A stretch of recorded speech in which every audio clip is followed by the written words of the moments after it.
In Ottawa, Parliament approves Pierre Poilievre's motion calling on the Auditor General to investigate the $54 million ArriveCan scandal. The NDP and the Bloc join the Conservatives and outvote the Liberals. Conservative MP Raquel Dancho digs deeper into Liberal interference with the RCMP Nova Scotia mass shooting investigation. In Toronto, Pierre Poilievre tells a sold-out business audience he will get energy projects moving again and bring tax relief to working Canadians.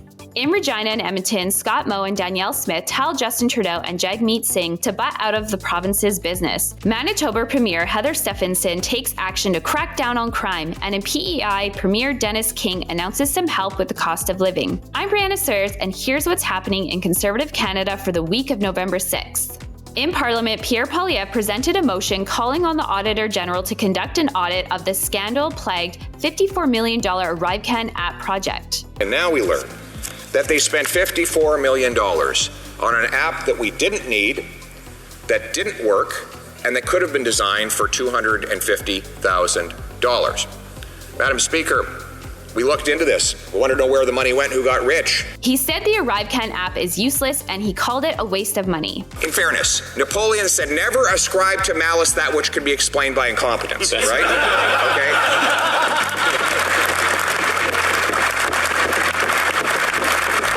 So that is a plausible theory, right, for this government. But at the same time, we need to know the truth. When $54 million goes out the door and government officials can't get their story straight about where it went, the least we can do is have an audit. Hear, hear. Put the Auditor General in charge. Look into these costs. Find out who got the money, who got rich, and why we spent $54 million on an app that could have been designed for $250,000. Why did we waste this money when Canadians are paying so much? How could this government be so out of touch? We need answers. We need the truth. Support this motion, and let's get to that. MPs from the NDP and the Bloc Québécois joined the Conservatives to outvote the minority Liberals, and Poilievre's motion passed. The Commons Committee on National Security and Public Safety continued to investigate Liberal interference in the RCMP Nova Scotia mass shooting investigation. Conservative MP Raquel Dancho grilled the Public Safety Minister and the Commissioner of the RCMP. She said, I asked her specifically, the Minister of Public Safety at the time, Bill Blair, specifically asked you if weapons used during the attack would be mentioned in the press conference of April 28th. She said yes. She then said, I asked her, so you confirmed to Minister Blair when he asked you if weapons information would be released in the press conference that yes, it would be, correct? She said yes to that question. So is Commissioner Lucky not telling the truth, Minister? I think Commissioner Lucky has told the truth. And in fact, I would remind you that when she came before this committee, she was explicit and clear that at no time did she receive any direction from me, nor was there any interference with government, with the RCMP. I'm not asking about direction, Minister. I'm asking specifically about what Commissioner Lucky said. In the Mass Casualty Commission, she also said, I got asked if the media event would include the details of the guns. To which Rachel Young, the Crown prosecutor, asked, who are you asked by? I was asked by the Chief of Staff of the Minister. Were you aware that the Chief of Staff made this request of Commissioner Lucky? I was not aware of that. Frankly, it was not something that I was at all concerned with. Bill Blair and Brenda Leckie had a hard time keeping their stories straight. I understand, but the Minister, sorry to interrupt, Commissioner, but the Minister is saying that this did not happen, that his staff did not ask you to do this. They didn't ask me to do anything. They just asked a simple question. Even your words now, like it was sort of a simple ask, is this going to be included? You kind of, to me, you seem that you're downplaying this a bit, but when you listen to the audio recording of that meeting, it's very clear that this was very important to you. In fact, you said that you would have to apologize to the Minister for not, in essence, delivering on that. So I'm getting a bit of a tension here where you're saying it wasn't that big of a deal. She had this ask. I said, yes, it would be. But then it was a big deal to you, wasn't it? That's why you called that meeting. That entire audio recording was about this issue. No, it wasn't about this issue. It was 90% of that meeting was about the issues regarding the flow of information from the start of this incident. Commissioner, you mentioned you had to apologize to the Minister. Did you speak to him and make that apology? No, I think it was more to his office, and it was about an apology of misinformation. It was simply about the fact that Pardon me, just to clarify, you apologized to his Chief of Staff? Yeah, I'm going to say somebody in his office. It was more than likely his chief of staff. I will just conclude, Mr. Chair, with my final 10 seconds. Again, Commissioner, Minister, we're not asking you about direction. We're asking you about political interference. Any request from your office would have been pressure, and that would have been political interference into the worst mass killing criminal investigation in Canadian history. And just on the record, you've denied all of the words that she said to be true, and yet you have not fired her. I find that shocking. In Toronto, Pierre Poilievre told a packed business audience that he will reform the tax system to protect some Canadians from clawbacks that tax away up to 80% of every extra dollar they earn. Our tax and benefit system seems designed to prevent people from working, even when the CERB was in place. They allowed you to earn $1,000, but if you earned $1,001, you lost the entire CERB. Instead of allowing people to graduate off it, $1 at a time, you lose 25 cents, for example, for every dollar you earn, they created a welfare wall. And so do we throughout our entire system of benefits and of taxation. For example, if you are making $55,000 as a single mother with 3 kids, you earn another dollar, you lose 80 cents in clawbacks of federal and provincial benefits, payroll taxes, and income taxes. So why would people want to work? Why would people want to earn that extra dollar? If you are that mother, you earn $25 an hour, you lose $20 of the extra hour of earnings.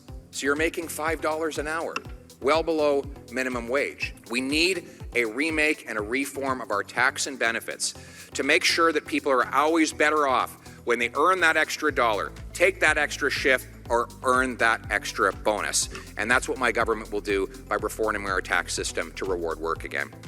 Alberta Premier Danielle Smith won her by-election in Brooks Medicine Hat, winning her seat in the legislature with a huge lead over the NDP. Smith is putting the Trudeau Liberals on notice to butt out of Alberta's business. The voters of Brooks Medicine Hat, who made a big choice with their ballots, I am really humbled and will work my hardest to represent you in the legislature. My friends, the people of Brooks Medicine Hat have made their choice, and next year it'll be the turn of Albertans to make their choice. And that choice is clear.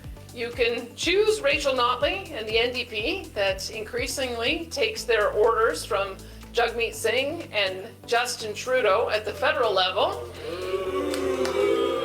Or you can choose a united, confident, and energized UCP, a UCP that will keep Alberta strong and free with more. We are going to deliver more and better jobs, accessible health care, and a lower cost of living for you and your family. Access to a waiting list is not access to health care. Health care reform is coming, and I assure you, it is going to be patient-focused. All right, and finally, we're also going to have to move quickly to assert our sovereignty and provincial jurisdiction. You see, it's been catching on. We've got a neighbor in Saskatchewan who's now putting forward a Saskatchewan First Act. So much of the Alberta, I know.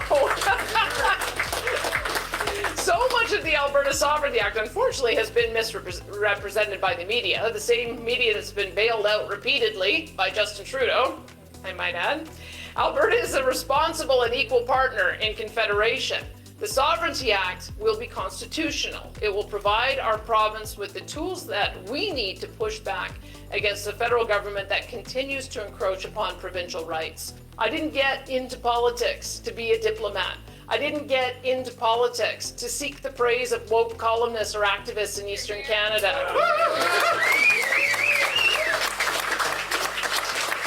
Alberta already has one political leader who is all about that. I got in politics to fight for you because you are worth fighting for. Alberta is worth fighting for, and we are going to fight together. Thanks very much.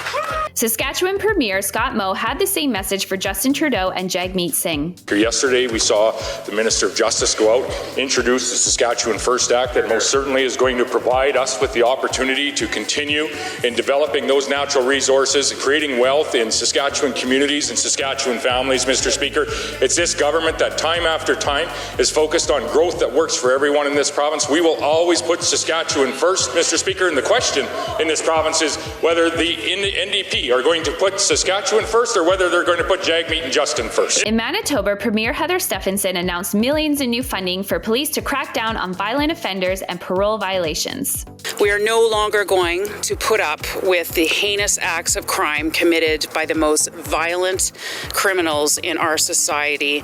Today, we say enough is enough, beginning with the creation of an integrated high-risk warrant apprehension team.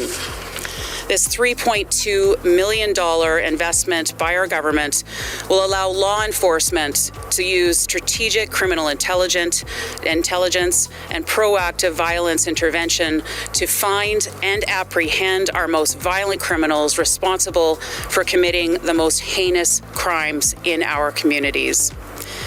More investments will also be made to strengthen an intensive probation program that targets very high-risk offenders who endanger our public safety.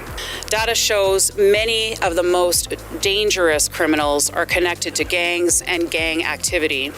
The federal government has imposed changes to bail provisions that allow these dangerous criminals to be released on bail, often ending up in a continuation of the cycle of violent crime. Gang members, drug dealers, and violent sex offenders must be held accountable for their actions, and we cannot wait for the federal government to implement the much-needed changes to their law. In Charlottetown, Premier Dennis King announced some badly needed assistance for islanders coping with the soaring costs of living. Today, we're announcing the largest financial relief package in our province's history.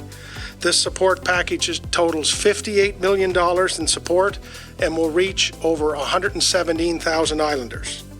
For any individual with a net income of less than $100,000, they will receive $500. For individuals with a net income between $100,000 and $125,000, that payment will be prorated. For any single parent or couples with a net income of less than $100,000, they will receive $1,000. For individuals making between $100,000 and $145,000, that payment will be prorated. In the coming days, Minister MacKay will be announcing additional assistance for social assistance clients, as well as expanding program funding and criteria for home heating. He will also be announcing key strategic investments with regards to housing. Today's announcement will help islanders across the board, including those in our middle income tax bracket who are also feeling the pressures of high inflation. These payments will be non-taxable and will be issued through CRA on January the 5th, 2023. And that's it for this week. Make sure to sign up for our free weekly email update and stay in the know with what's happening in Conservative Canada.